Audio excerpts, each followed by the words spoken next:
조선 역사에 기록된 수많은 비극 중에서도 유독 우리의 마음을 서늘하게 만드는 사건이 하나 있습니다.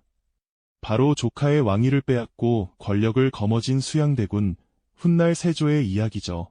우리는 흔히 그를 무자비한 권력욕에 사로잡힌 냉혈한으로 기억하곤 합니다만 과연 이것이 그의 모든 면을 설명할 수 있을까요? 역사의 굵직한 사건 이면에는 늘 인간의 복잡한 심리와 내면의 갈등이 숨어있기 마련입니다. 오늘 우리는 수양대군이라는 인물이 겪었던 파란만장한 삶의 여정을 따라가 보면서 단순한 권력 다툼을 넘어 한 인간으로서 그가 마주했던 심리적 변화와 선택의 순간들을 깊이 들여다보고자 합니다. 권력이라는 거대한 힘이 한 개인의 삶과 주변의 인간관계를 어떻게 뒤흔들고 파괴하는지, 그리고 그 과정에서 한 인간의 내면은 또 어떻게 변모해 가는지를 함께 통찰해볼 귀한 시간이 될 겁니다. 수양대군, 즉 이유는 조선의 4대 임금 세종대왕의 둘째 아들로 태어났습니다. 그는 어릴 적부터 남다른 재능을 보이며 세종대왕의 깊은 총애를 한몸에 받았다고 전해집니다. 학문에서는 유교 경전을 꿰뚫는 해박함을 자랑했고 무예에서는 활쏘기와 말타기에 능했으며 심지어 음악과 서예, 건축에도 조예가 깊었다고 하죠. 마치 르네상스 시대의 만능인처럼 그야말로 문무를 겸비한 출중한 인물이었던 것입니다. 하지만 아이러니컬하게도 이러한 뛰어난 능력은 그에게 왕위 계승이라는 무거운 숙명을 안겨주었지만 동시에 결코 왕이 될 수 없는 둘째 왕자라는 태생적 한계 또한 명확히 그어놓았습니다. 능력이 출중하면 할수록 그 능력을 펼칠 수 없는 현실은 더욱 큰 불안감과 인정 욕구를 불러일으켰을 겁니다. 왕위는 형인 문종의 몫이었고 수양대군은 왕실의 일원으로서 자신의 역할을 다해야 했죠. 그런데 역사는 예측할 수 없는 방향으로 흘러갑니다. 조선의 5대 임금이었던 문종은 병약한 몸으로 제2 2년 만에 갑작스럽게 세상을 떠나고 맙니다. 임종을 앞둔 문종은 어린 아들, 즉 훗날의 단종을 부탁하며 수양대군에게 불안한 눈빛을 보냈다고 전해지죠. 어린 세자가 홀로 왕위에 오르는 순간 조선 왕실은 마치 뿌리째 흔들리는 거목처럼 위태로운 상황에 직면하게 됩니다. 12살의 어린 나이로 옥좌에 앉은 단종은 아직 정치를 논하기에는 너무나 어렸습니다. 조정의 대신들은 어린 왕을 대신해 국정을 운영해야 했고 그 과정에서 권력의 공백과 혼란은 필연적으로 찾아왔습니다. 이러한 상황은 뛰어난 능력을 지녔음에도 불구하고 늘 왕이 계승서열에서 밀려나 있던 수양대군의 마음에 묘한 그림자를 드리웠을 겁니다. 그는 과연 이 불안정한 왕실을 그저 지켜만 봐야 했을까요? 아니면 자신의 능력으로 위기를 극복하고 싶다는, 어쩌면 왕실의 안정이라는 명분 아래 숨겨진 거대한 야망이 그의 내면에서 조금씩 꿈틀거리기 시작했을까요? 아마도 그의 마음속은 복잡한 감정들로 소용돌이치고 있었을 겁니다.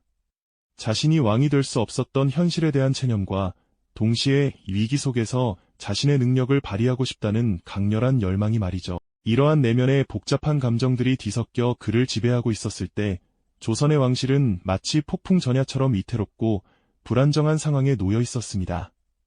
어린 단종이 왕위에 오르자 나이 어린 왕을 대신하여 국정을 이끌던 대신들의 권세는 하늘 높은 줄 모르고 치솟았고 그들의 영향력은 왕실의 권위를 위협할 정도였죠. 특히 영의정 김종서와 좌의정 황보인 같은 대신들은 조정의 모든 실권을 장악하며 마치 자신들이 왕인 양 국정을 좌지우지했고 이는 국가의 기강마저 흔들리게 만드는 듯 보였습니다. 수양대군의 눈에는 이러한 상황이 단순한 권력 다툼을 넘어 어린 조카 단종의 안위는 물론이고 더 나아가 조선의 미래를 위협하는 심각한 문제로 비쳤을 겁니다. 그는 어쩌면 자신의 비범한 능력이 충분히 있음에도 불구하고 이처럼 무능하고 탐욕스러운 대신들에게 국정이 농락당하는 것을 더 이상 지켜볼 수 없다고 생각했을지도 모릅니다. 왕실의 안정을 되찾고 혼란스러운 정국을 바로잡겠다는 명분은 그의 마음속에 자리 잡은 거대한 야망에 정당성을 부여하는 강력한 동기가 되었고 그는 이 혼란 속에서 자신의 존재감을 증명하며 마땅히 자신이 해야 할 일을 찾아야 한다고 확신했겠죠. 이러한 확신 속에서 수양대군은 서서히 자신의 세력을 은밀하게 규합하기 시작했습니다. 그는 한명회, 신숙주, 벌람과 같은 점고 비범한 인재들을 찾아 자신의 편으로 끌어들였고 이들은 수양대군의 뛰어난 능력과 카리스마에 매료되어 그를 따르며 함께 새로운 시대를 열고자 하는 강렬한 열망에 불타올랐습니다. 그들은 밤늦도록 모여 비밀스럽게 계획을 세우고 다가올 격변의 시대를 치밀하게 준비했습니다. 마치 거대한 폭풍을 앞두고 조용히 그러나 끈질기게 힘을 모으는 것처럼 말이죠. 이들의 결집은 단순한 반란군이 아니라 자신들이 새로운 조선을 건설할 주역이라는 강한 신념으로 똘똘 뭉친 집단이었습니다. 그리고 마침내 1453년 10월, 역사의 물줄기를 완전히 뒤바꿀 잔혹하고도 결정적인 순간, 바로 계유정난의 서막이 올랐습니다.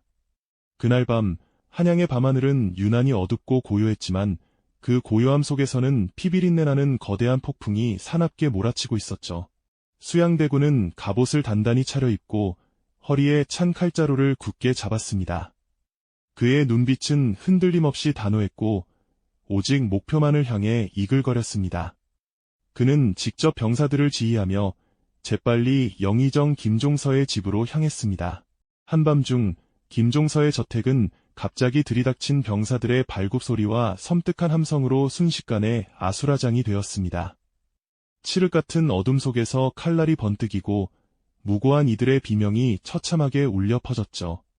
영의정 김종서는 미처 손쓸 틈도 없이 수양대군이 보낸 자객들에게 쓰러지고 말았습니다.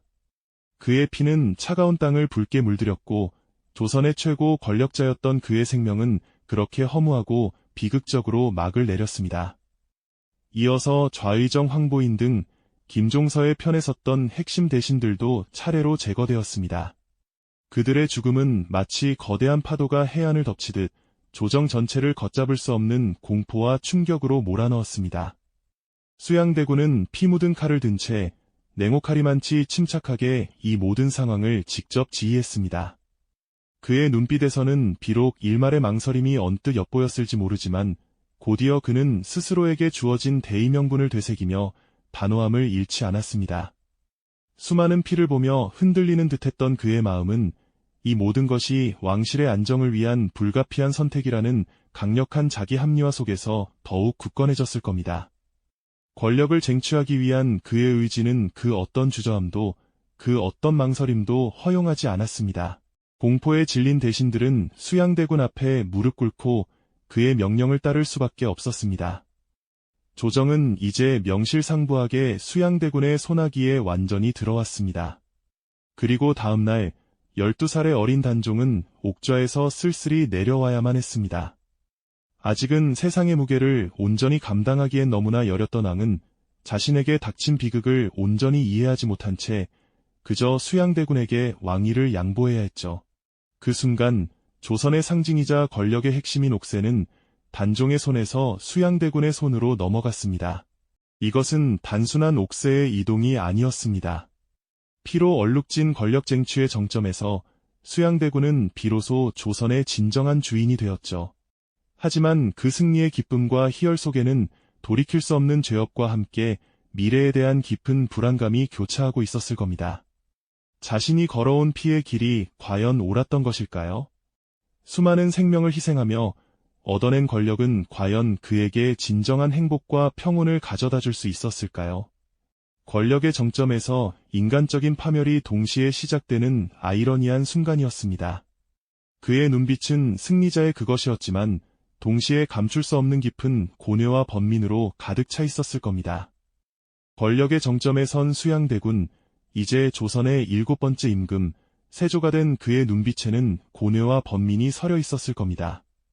피로 물든 왕좌에 앉았지만 과연 그가 진정으로 원했던 삶은 무엇이었을까요? 화려한 골룡포 아래 감춰진 그의 내면은 깊은 그림자로 드리워져 있었을 테죠. 세조는 분명 뛰어난 자질을 가진 군주였습니다. 왕위에 오른 뒤 국가의 기틀을 다지고 국방을 튼튼히 하며 법전을 정비하는 등 많은 업적을 남겼습니다. 백성들의 삶을 안정시키고 나라를 부강하게 만들려는 그의 노력은 충분히 인정받을 만하죠. 하지만 역사는 그를 단지 위대한 왕으로만 기억하지 않았습니다.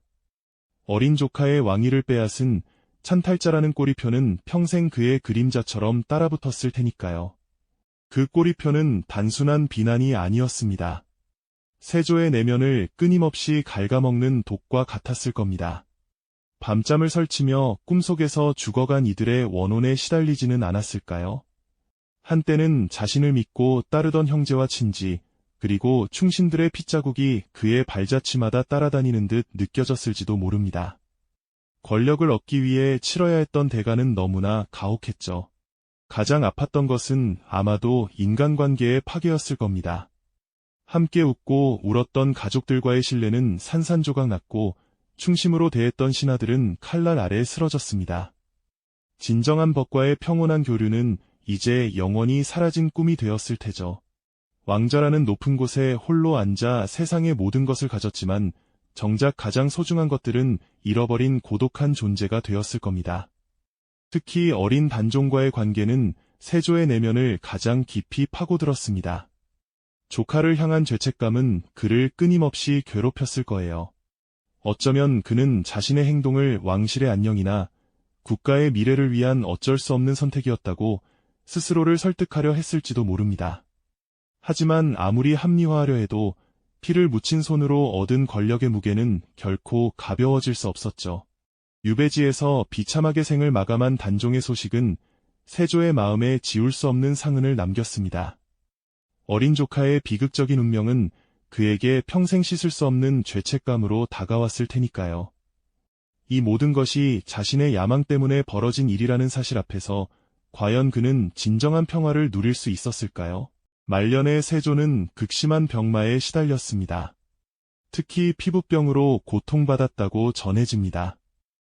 온몸을 덮은 종기와 가려움은 단순한 육체적 고통이 아니었을 겁니다. 그것은 어쩌면 그가 저질렀던 수많은 죄업이 형상화되어 나타난 내면의 고통, 즉 권력의 대가로 찾아온 정신적 피폐함의 상징이었을지도 모르죠. 화려한 왕궁 안에서 홀로 고통스러워하는 세조의 모습은 권력의 허무함을 여실히 보여줍니다. 그는 과연 무엇을 위해 그토록 치열하게 싸웠던 걸까요? 수많은 생명을 희생시키고 가족과 신의를 저버리며 얻어낸 권력이 그에게 가져다준 것은 결국 고독과 병마, 그리고 평생을 따라다니는 죄책감뿐이었을까요? 세조의 이야기는 권력이 인간의 가장 깊은 욕망을 자극하고 모든 것을 걸게 만들지만 그 대가는 종종 인간관계의 파괴와 평생을 따라다니는 내면의 고통으로 돌아온다는 것을 생생하게 보여주고 있습니다. 그의 삶은 권력이 한 인간의 심리와 삶을 어떻게 뒤흔들고 파국으로 이끌 수 있는지를 비극적으로 증명하는 거울과도 같죠. 이전 회차에서 우리는 세조가 말년에 겪었던 병고와 권력의 허무함에 대해 이야기 나누었죠. 과연 그는 찬탈이라는 죄업을 짊어진 채 왕위에 오른 후 마음의 평온을 누릴 수 있었을까요? 수양대군, 즉 조선의 7대 임금 세조는 왕위에 오른 뒤에도 왕위를 빼앗은 자라는 꼬리표에서 자유롭지 못했죠. 그가 추진했던 강력한 중앙집권 정책과 국방 강화, 경국대전 편찬의 기틀 마련 등 눈부신 업적들은 분명 조선 발전에 지대한 영향을 미쳤습니다. 그러나 그 모든 찬란한 성취의 이면에는 수많은 피를 부르고 인간관계를 파괴했던 권력 쟁취의 어두운 그림자가 짙게 드리워져 있었습니다. 화려한 왕좌에 앉아 수많은 신하들의 엎드림을 받았지만 그의 내면은 늘 깊은 불안감과 헤아릴 수 없는 고독으로 가득 찼을 겁니다. 어쩌면 그는 밤마다 악몽에 시달렸을지도 모르죠.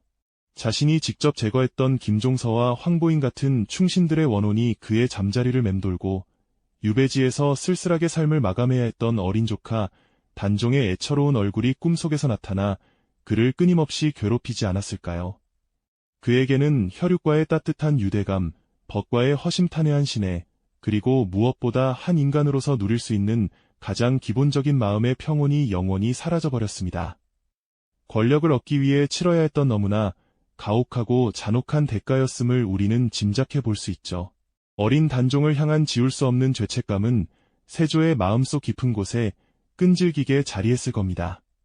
그는 단종을 폐위시키고 멀리 유배 보내는 과정에서 자신의 행동이 오직 혼란스러운 왕실의 안정을 위한 불가피한 선택이었다고 스스로를 끊임없이 설득하고 정당화하려 애썼을 거예요. 어쩌면 무능하고 어린 왕보다는 강력한 군주가 이태로운 나라를 바로 세울 수 있다는 명분을 내세워 자신이 저지른 비극적인 선택을 합리화하려 무던히도 노력했을 테죠.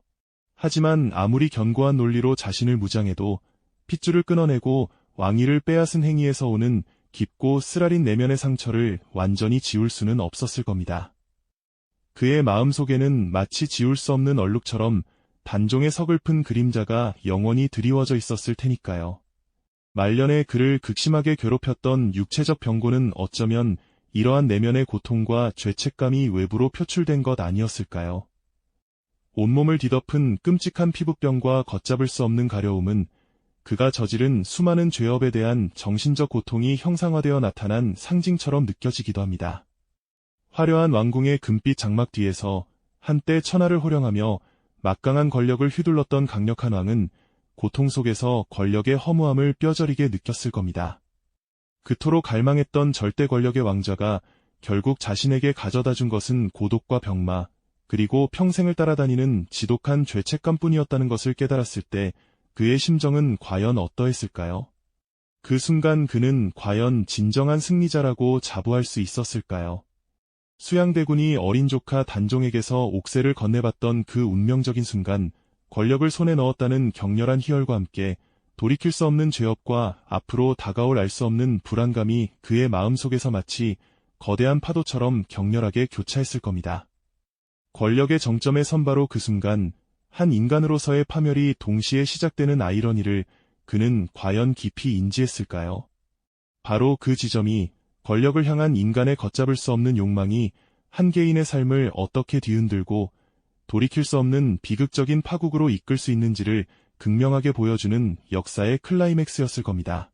세조의 이야기는 우리에게 시대를 관통하는 깊은 질문을 던집니다. 권력은 인간의 가장 깊숙한 욕망을 자극하고 모든 것을 걸게 만들지만 그 대가는 종종 인간관계의 파괴와 평생을 따라다니는 내면의 고통이라는 형태로 돌아온다는 것을요. 그의 파란만장한 삶은 권력이라는 거대한 힘이 한 인간의 심리와 삶을 어떻게 뒤흔들고 예측할 수 없는 비극적인 파국으로 이끌 수 있는지를 생생하게 증명하는 거울과도 같습니다. 이처럼 한 인물의 복합적인 심리적 여정을 따라가다 보면 시대를 초월하여 인간이 권력을 탐하고 유지하는 과정에서 겪는 보편적인 갈등과 그 이면에 숨겨진 인간의 나약함, 그리고 동시에 강인함을 발견하게 됩니다. 역사는 단순히 승자의 기록으로만 존재하지 않습니다. 그 이면에는 승자조차도 온전히 행복할 수 없었던 인간적인 고뇌와 비극이 깊숙이 숨어 있다는 것을 우리는 세조의 삶을 통해 다시금 되새기게 되죠. 오늘 우리는 수양대군이라는 한 인물의 복합적인 내면을 통해 권력의 양면성을 깊이 들여다보았습니다. 역사의 수많은 순간 속에는 이처럼 인간 본질을 꿰뚫는 이야기가 언제나 우리를 기다리고 있습니다. 이 영상이 도움이 되셨다면 좋아요와 구독 부탁드립니다. 여러분의 응원이 제게 큰 힘이 됩니다. 다음 영상에서도 더 유용한 정보를 공유하겠습니다. 감사합니다.